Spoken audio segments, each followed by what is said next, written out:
Hi guys, I'm Shayla, I'm Graciela. and you're listening to our podcast, Coffee and Crime. Welcome back to our second episode. Thank you so much for joining Thank us. you guys for being here, for listening.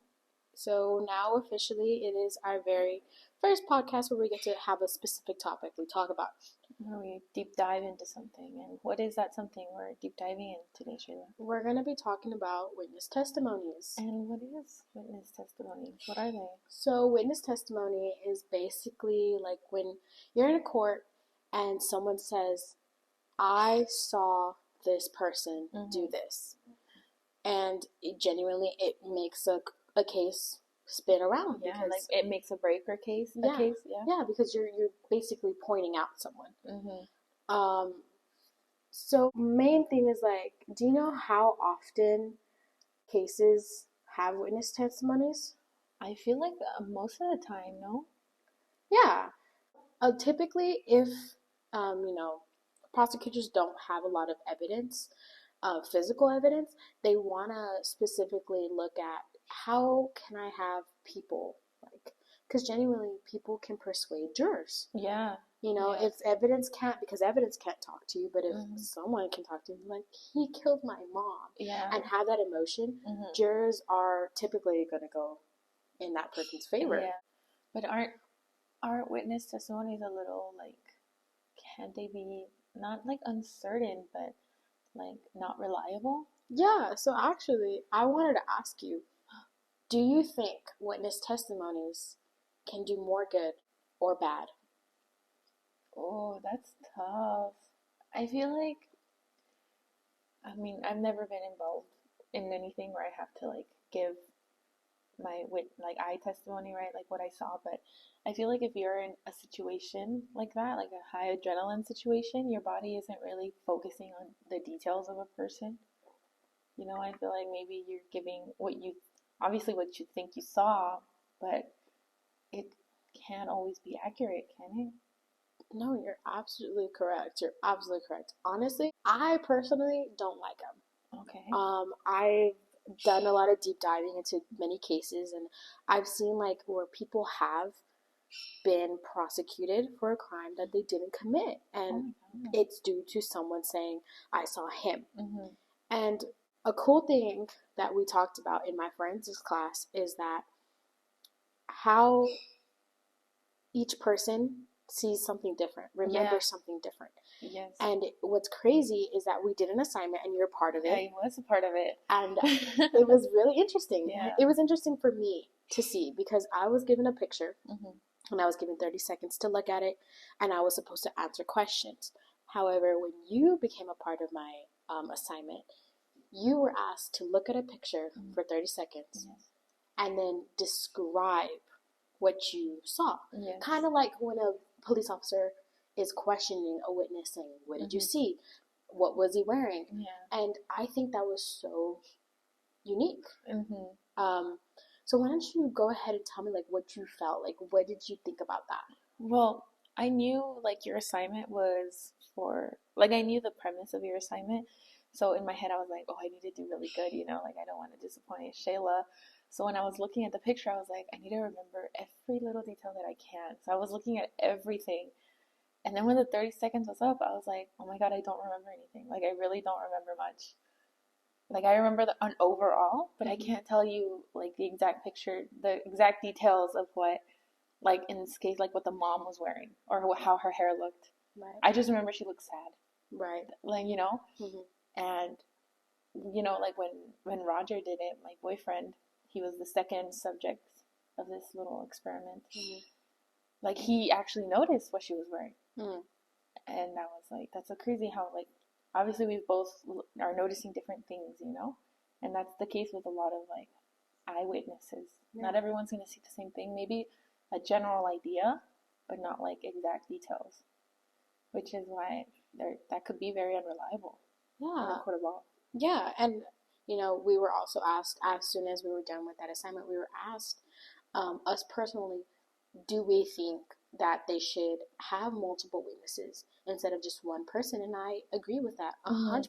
Definitely. Because looking back at that assignment, you and Roger, if you combined your guys' thoughts and what you witnessed together, it would paint a clear image. Or at least a clearer image. Yeah, because, there was a lot of things that differentiated between y'all's pictures. For example, you remembered specifically the siblings fighting. You remembered the brother pulling the hair, and you also remembered exactly what position the teddy bear was in. Yeah. How much you could see of the teddy bear. Meanwhile, Roger didn't remember the siblings fighting and just told me that there was a teddy bear sitting there. And to me, that could literally make or break a case. Yeah. Like, what if the teddy bear was the killer? Exactly. And, he was actually here, but someone says, and there was a teddy bear there. Where, I don't know, but it was there. Yeah, that's what's very interesting, and I think that having that assignment and having you and Roger be a part of it literally just cleared my mind about what exactly witness testimony is and how crazy it could actually become. So, going forward with our topic of witness testimony, I want to introduce you to our very first crime.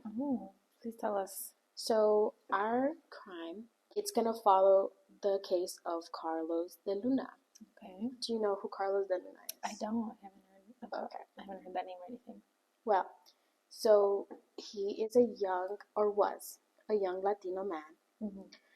And about December of 1983, he was,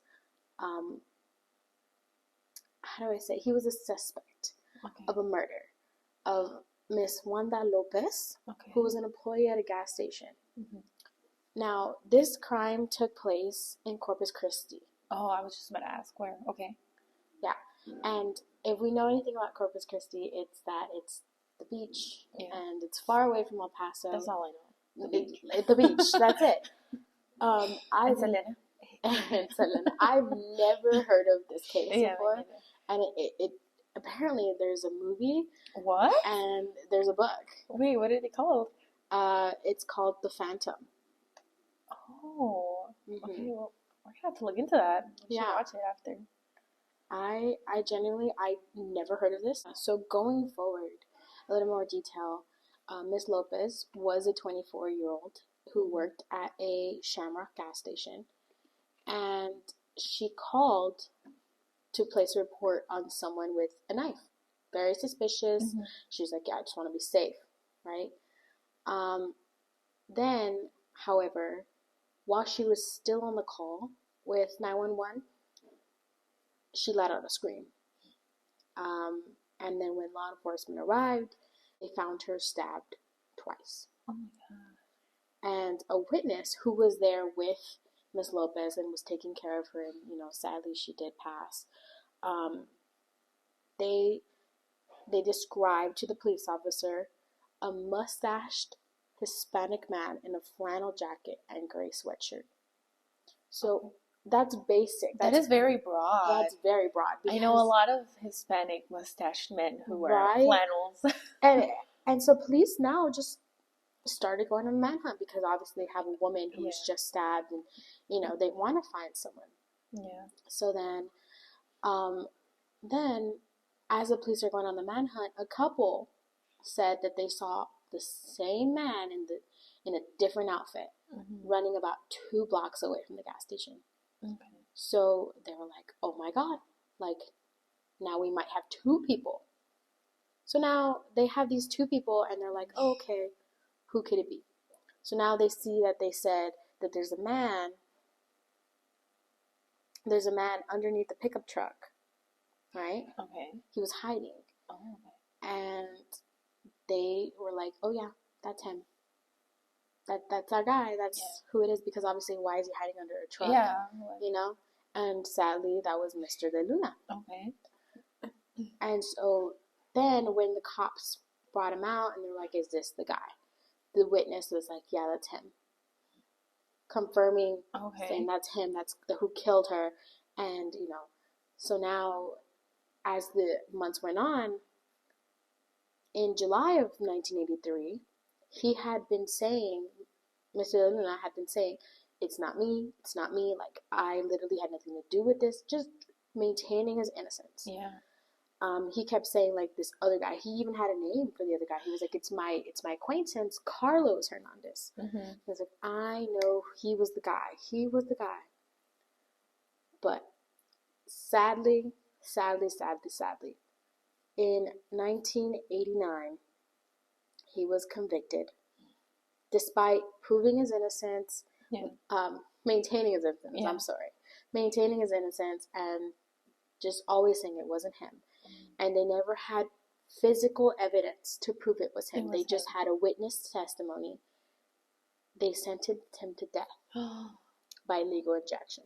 So, sadly, he passed, and there was just no way, you know. When did he pass? In 1989. That same year. That same year, when he was convicted, just a few months later, they were saying, like, no, he did it. He did it. This person said he did it, so he did it. It's crazy. Yeah. Like, how can you have so much power to say he did it, I know he did, with no evidence, and they lose life. Yeah, there should be some sort of evidence. Did they ever, like, look into this other Carlos guy that you know of? So, I'm glad you asked. Yes, they did look into him, but it took a professor at a college to be like, I'm going to investigate this. Yeah. So, him and his students actually looked into the case. And what they saw is that police did a horrible job trying to conduct evidence. They were saying that fingerprinting was, like, held so badly that it just became not useful to them. So they couldn't take it. There was a cigarette stub, chewing gum, a button, comb, and beer cans, and none of them were grabbed to use for saliva or blood examination. There was no scraping of the victim's fingernails to see who attacked, because, you know, as they say, if you're gonna get attacked, scratch, you'll get their DNA. And what's crazy is that if we look at some of Mr. Deluna's testimonies, he said, like, the only reason why I was running was because I was scared. It's like, I know for a fact it was Mr. Hernandez. And the crazy thing is they both had the same name, Carlos and Carlos. So the jury was actually like, this is a figure of his imagination, which is why they called it the Phantom. Because they believed that Carlos Hernandez was just a phantom, just no one that existed. But looking further into Mr. Hernandez, he was actually very, very violent. He's been arrested. He's literally attacked women. He's also, like, gone to other gas stations and done the same thing. Not murdered, but attacked and tried to get. Oh my god! And it's crazy because, like, they have all this.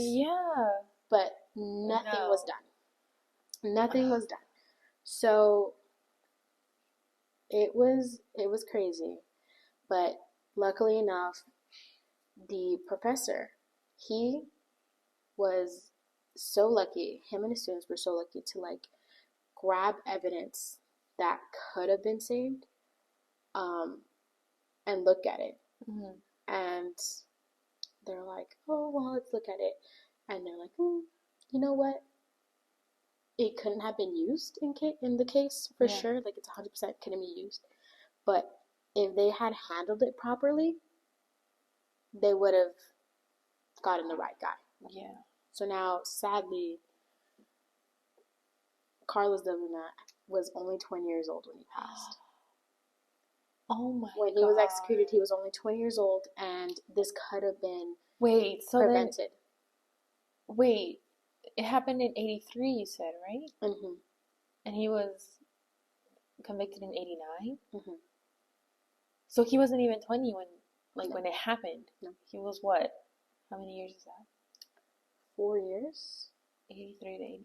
3 years. So he was 16, 17? Around that age. That is so scary. Obviously, you're in that mindset. You're running for your life. Yeah. Because you see someone you're friends with attack someone like in wrestling, and like there's nothing to do. It was sadly. I actually want to show you one of the crime scene photos. Okay. You literally will see. There's so much things on this photo that people that could have been used, and it would have been perfect.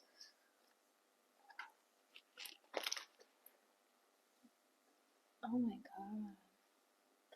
So it happened inside the gas station. In the gas station. I believe he was attempting to rob the gas station, and it went horribly wrong. And, oh my god! Yeah. So years and years later, forensic science did prove that it was the wrong guy. Oh my god! Just because they saw like Carlos Hernandez carried the same knife years and years and years with him. Oh my god. So when he finally was arrested for a different crime, they looked at the knife and the professor was able to see it's the same markings. Yeah. Same markings as on the body, and sadly that didn't come till years later. Now Carlos Hernandez was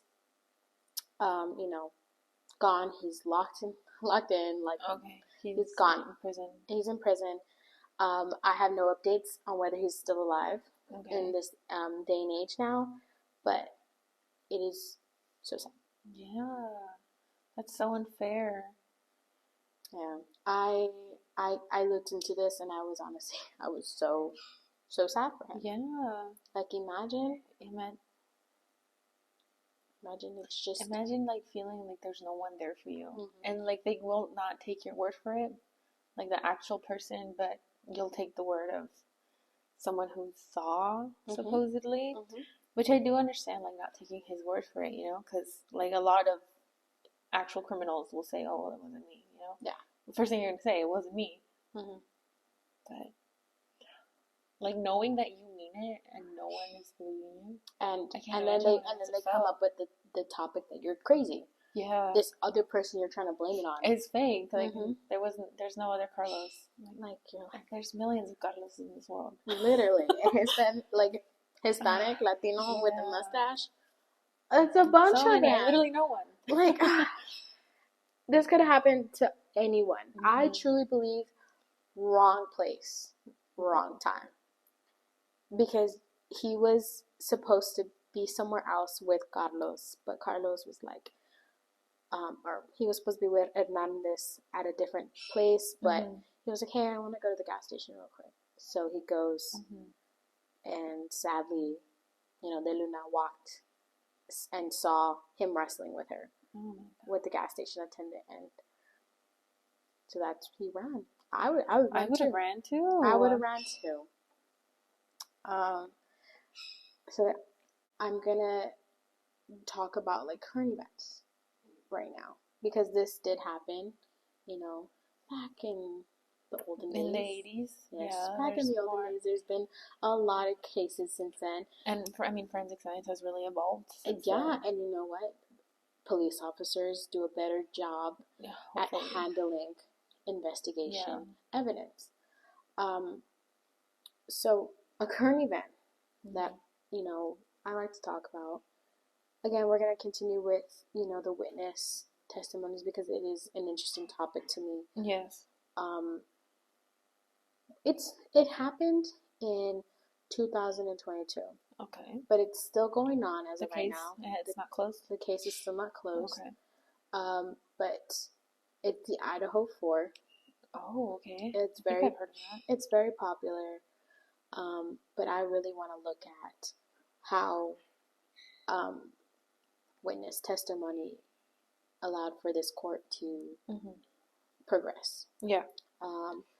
One of the surviving roommates was actually on the same floor as the suspect, and they said that they saw a man with bushy eyebrows who wasn't very muscular but very athletically built. No shorter than 5'10". Okay. And that was just what they saw. And from there, police were able to identify, the suspect, based on not only his knife sheath that he left in the crime scene, but he fit the description perfectly. Mm-hmm. And so that's one case where witnessing can help. Mm-hmm. You know, especially now that they handled that knife sheath really well. Yeah, I mean, there's additional evidence aside from just an eyewitness testimony, you know, because the description you gave, there's a lot of people like that. Mm-hmm. The fact that they were actually able to add other sorts of evidence that, you know, Mr. Deluna, is that his name, could have used for his innocence. Yeah. So, you know, I'm not going to go into too much detail because we did already cover a famous crime. Yeah. But that's just a current event that's happening that's very closely related to witness testimony. And, you know, if people want to read the article that I read, which is very interesting because it describes what was happening and what was going on minute by minute. Yeah. Like, who was this? Like, what did they do? How did the victims, were they awake? So I'm going to place that article, you know, with a link underneath our video. What's the name of the article? So the name of the article is There's Someone Here, in quotation.